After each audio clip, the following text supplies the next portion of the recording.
Chelsea fans, it's time to get rid of Enzo Fernandez. He needs to leave our football club and join Manchester City, as this soap opera has been going on for too long. We need to get rid of this player. He's really getting on everyone's nerves. So in today's video, we'll be using AI, we'll be using Google's Gemini to find the next replacement for Enzo Fernandez and an ideal midfield partner for Moises Caicedo.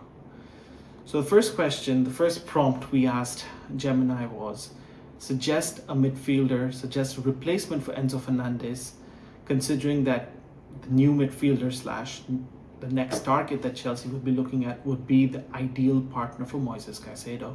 And Gemini came up with 4 names, 4 interesting profiles. And the first profile is, surprise, surprise, it's Alex Scott. And for very good reason. And Alex Scott is someone that Chelsea have been looking at for quite some time, for quite a few months actually. However, Bournemouth have come out publicly and said that they don't want to sell him, and they rejected a £64 million bid from him for Chelsea. And it seems very difficult to get Alex Scott at this stage of the season. We only have a few days before the transfer window ends. So Bournemouth's going to probably demand like a crazy amount of money, maybe 85, 90, could be even £100 million. But Alex Scott has a lot of qualities that would really suit Xabi Alonso's team. He's very energetic. He's press resistant, and I think with Alex Scott, like whenever I look at Alex Scott play, he reminds me a little bit of a younger Mason Mount when Mason Mount was playing for Chelsea. Him and Mason Mount, they stylistically quite similar, both of them, and well, Mason Mount's career has really nosedived after he went to Manchester United. So I hope nothing like that ever happens to Alex Scott. He's a great player. However, spending 85 to 90 million pounds for an Alex Scott, it's a little bit too much. He's just had one breakthrough season in the Premier League. It's a lot of money, and I think there are better options. There are more affordable options. I wouldn't be against the signing of Alex Scott, no, but there are better options in the market. The second option, however, this is where Gemini was taking the piss. Gemini was really just it was just banter time for Gemini, which is João Neves. The reason I say banter is not because João Neves is a terrible player. No, not at all. João Neves is a fantastic player. He's an unbelievable talent. Someone that Chelsea should have signed from Benfica instead of signing Mr. Enzo Fernandez. You know, Enzo Fernandez, the same prick who wanted to go to Real Madrid. Couldn't go to Real Madrid, but now he's going to Manchester City. So yeah, I mean, João Neves is fantastic, and it's almost impossible to get him from PSG at this stage of the transfer window. PSG would never let go of him. He's their ideal midfielder. He's part of that trio of João Neves, Vitinha, and Fabian Ruiz. They win Champions League together. They win Liga titles. They win all the local French competitions. So João Neves is unbelievable, but wouldn't be happening. The third name, however, Adam Wharton. Now this is where things get interesting, because Chelsea have history with Wharton. Paul Winstanley really likes Wharton. This is a player that Winstanley wanted to sign when Wharton was at Blackburn. Wharton's a very unique player. I really like Adam Wharton. I think he is a fantastic midfielder, and it's absolutely criminal that Thomas Tuchel didn't take him to the England squad this World Cup. I think Wharton in a midfield pairing of Wharton, Declan Rice, and Elliot Anderson would be really special. However, that's Tuchel's fault. Wharton, again, similar to Alex Scott, at this stage of the transfer window, would Crystal Palace sell him? I don't think so, unless Chelsea make an offer of 90, 95, maybe 100 million pounds. Fantastic player. He's got great vision. He's got a great eye for a pass. A potential midfield pairing of Wharton and Caicedo. The left foot of Wharton, the right foot of Caicedo. So many different passing angles. He's a great player. Very expensive though. The last option was Martin Zubimendi. Now this is where things get interesting, because Zubimendi and Alonso have history. Alonso coached him when he was at Real Sociedad. Now Zubimendi, out of all the players that were mentioned earlier by Gemini, Zubimendi is someone you can classify as a pure number 6. Now, most Premier League fans won't associate Zubimendi as a number 6. The reason being because in the Premier League we're used to number 6 being this tall player who's 6'1", 6'2", who's extremely aggressive, who wins tackles, who breaks ankles. But Zubimendi is the polar opposite of that. Zubimendi, stylistically, he's like a Spanish Jorginho, basically, with better passing ability and better defensive acumen than Jorginho. He's someone who would understand Xabi Alonso's tactical system really well because he's played under him, and that would really benefit the rest of the team, because when you have someone like Martin Zubimendi on the pitch, he would implement Alonso's ideas better. He would be someone who can communicate with the rest of the team. He's someone that has Premier League experience, which is very vital, very crucial. However, I don't see Arsenal selling him because Bruno Guimaraes has been injured for, I think, 3 weeks. So it would be almost impossible to see Arsenal let go of a midfielder like Zubimendi, especially when they have new signing Guimaraes is injured. So with the first 4 names, I wasn't really excited. I mean, I knew that Adam Wharton would be mentioned, Alex Scott would be mentioned, Zubimendi would be mentioned. John Evans is just taking the piss from Gemini. So because of that, I asked Gemini about 3 other targets: Lamine Camara, Manu Kone, and Eduardo Camavinga. The reason I asked about Eduardo Camavinga is because of this Ben Jacobs tweet that Camavinga is someone that Chelsea could look into. So when I asked Gemini about these 3 players, these 3 targets, Gemini had a very, very interesting response. So it ranked Camavinga as number 1, and for very good reason. It says that Camavinga is a high volume duel winner, someone who's very energetic, someone who's press resistant. We all know of Camavinga's quality. He's a fantastic player. Eduardo Camavinga at Rennes was unbelievable. At I think 16 or 17 years of age, I think he was one of the youngest players to make his debut in Ligue 1. He was unbelievable.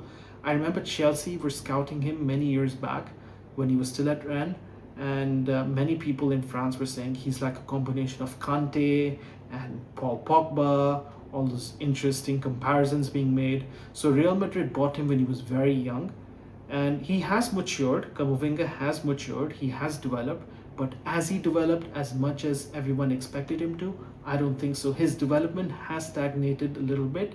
Not to say that he's a bad player. I think he's a very good player. There are other midfielders ahead of him. There's Tchouameni, there's Jude Bellingham, there's Federico Valverde, there's Arda Güler, who can play as a number 8. So Camavinga would not be a regular starter at the club. And with Marco Corella joining Real Madrid, so he can't be playing as a left back as well. So Camavinga is an interesting player. I don't quite agree with the high inflated fees that Gemini talks about when it comes to Eduardo Camavinga. I think Camavinga can be bought for a little bit better fee in comparison to an Alex Scott or an Adam Wharton. So Camavinga is an interesting player. I like Camavinga, but Camavinga also has injury issues and injury concerns, which is worth looking into. The second player Gemini suggested was Manu Kone. Now, similar to Adam Wharton, Manu Kone, when he was at Borussia Mönchengladbach, Chelsea really liked him. Chelsea were interested in signing him. Another player riddled with injuries, but last season at AS Roma, he was absolutely fantastic under Gasperini. In the World Cup this summer, he was partnering Tchouameni. Again, fantastic. It still remains a mystery to me why Didier Deschamps didn't start him at the semi-final against Spain. It was a terrible decision by Didier Deschamps. Again, Manu Kone, a physical profile, very strong, someone who's very good at carrying the ball forward, very progressive in his dribbling, someone who's a carrying threat.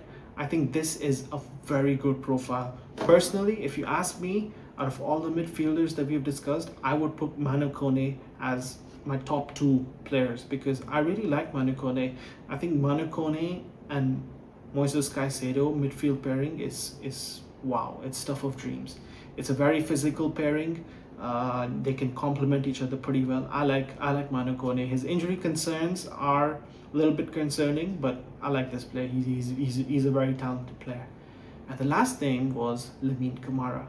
Now, Lamine Camara has been someone that has been linked to Crystal Palace and also Chelsea. So you see, it's a little bit of a domino effect. Crystal Palace are looking at replacements for Adam Wharton if Adam Wharton ever leaves the club. Although he's not a like-for-like Adam Wharton replacement, but he is a midfielder. He would offer something different. if he ever joins Crystal Palace. Chelsea have also been looking at him, and also Liverpool have looked at a profile of Lamine Camara's qualities.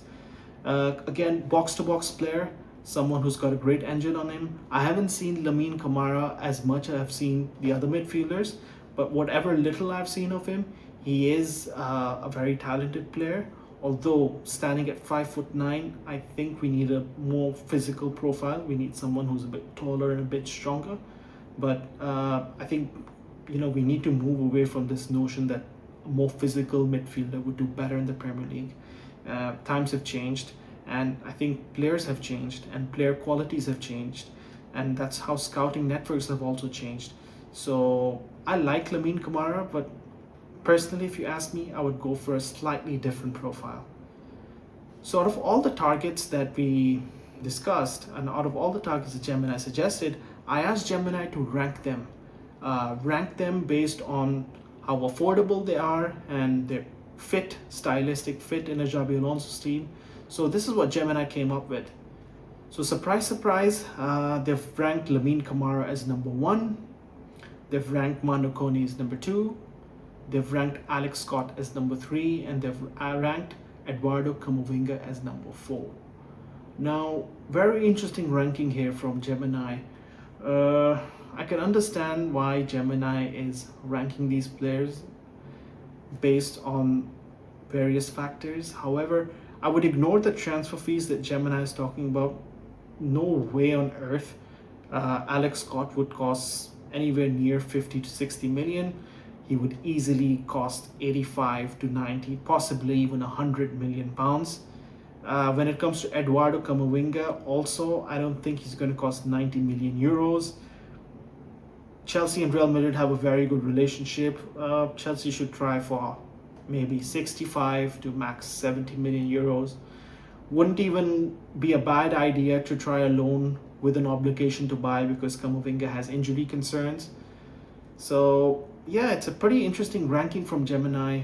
He's ranked Alex Scott as number 3. I think Alex Scott is number 3 because of the transfer fee, because I don't think Bournemouth would let go of Alex Scott that easily. And also Bournemouth would need to find a replacement first to sell Alex Scott.